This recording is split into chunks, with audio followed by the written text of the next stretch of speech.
morning, Malaysia, and welcome back to Breakfast with Bazaar. I'm Mugs, And I'm Amy. and we have been doing coverage for Kuala Lumpur Fashion Week, and what a day it was yesterday. know. There were so many designers that showcased, and were there any highlights? There were so many highlights. It's really hard to actually pick a favorite because, in my eyes, I think everyone's a winner. There are no losers here at all, and we had quite a few. Quite a few interesting pieces that came off the runway, to be honest, especially with regards to Batik. And that's exactly what we saw at Piala Sri Indon. And Nuria Abdullah, who I interviewed yesterday, she's really championing this new movement, the new guards of Batik, if you will. Now, two of my favorite designers from that runway show, actually. One of the looks actually had a mosaic kind of print, and another one was completely embellished with feathers. I mean, it wasn't like as if it was Big Bird, you know? It was like Tasteful embellishment. It was tastefully done, and it was very, very modern. And I was really, really proud to see those pieces, come to life in a different way. And then we also had In I Red, and they kind of brought in a new voice to the In I Red woman. Yeah, and it was just all about luxe embellishment. Yeah. It's something that they do very well. Yeah, you know. but they actually kind of toughened it up this time Yeah, around. and you could when we were on the runway, you could see every single detail that went down the runway. It was like almost like a cacti.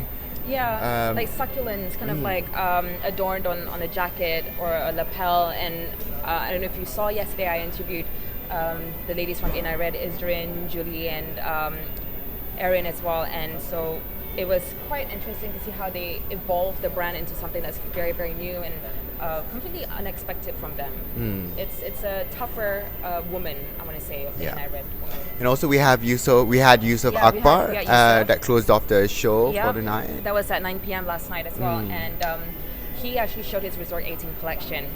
Now, this is one man who's won quite a few awards back in Australia, and having that sort of level come into Malaysia, I think that not only sets the tone, but it sets the proves- benchmark Yeah, that it also proves that we're all on the same level. I wanna and say.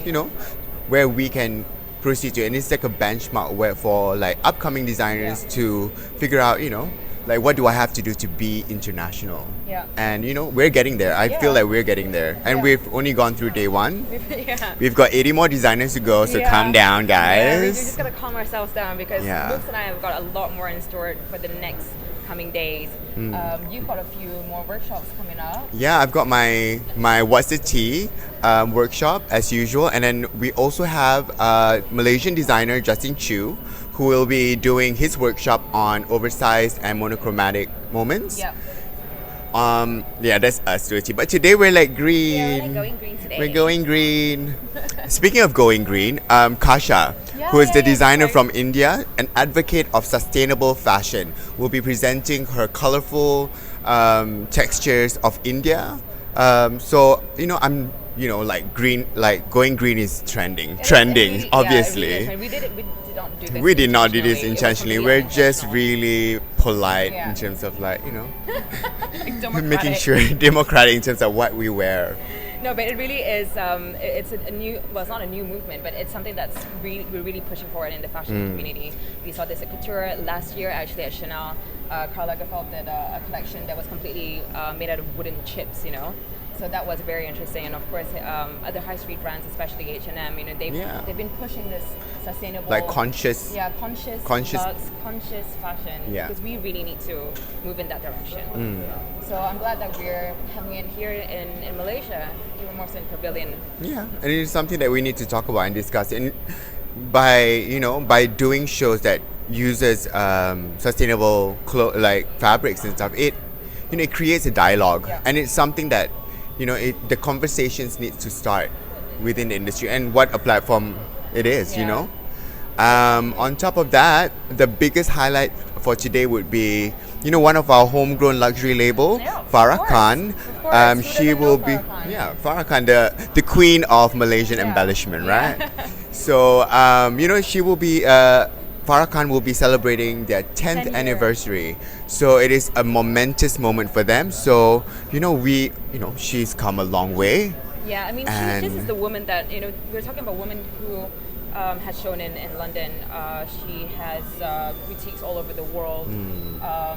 Kimora Lee Simmons wore one of her dresses. You know, and a lot of red carpet celebrities have been wearing her pieces time and time again. And I think her classicism towards her DNA, her brand DNA, and everyone knows in Malaysia that she is the lady of embellishment. But not only that, she is the woman who brought Millium to us, and literally brought down my bank account one day in one go. So trust, KL Fashion Week, it is going to be packed to the brim for her show tonight. Yeah. So I'm definitely looking forward to it. Yeah.